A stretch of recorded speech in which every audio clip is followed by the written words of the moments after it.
大家好，党媒官媒再次合力的把王一博推上了热搜，而且为此还故意的创造出了一个相当新颖怪异、相当突兀别扭，还是以龙之名的新词汇出来。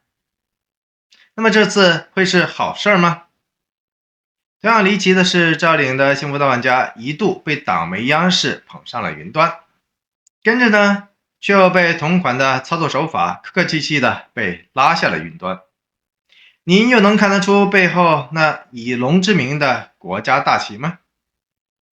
这个世界很复杂也很简单，关键就是你的视角了。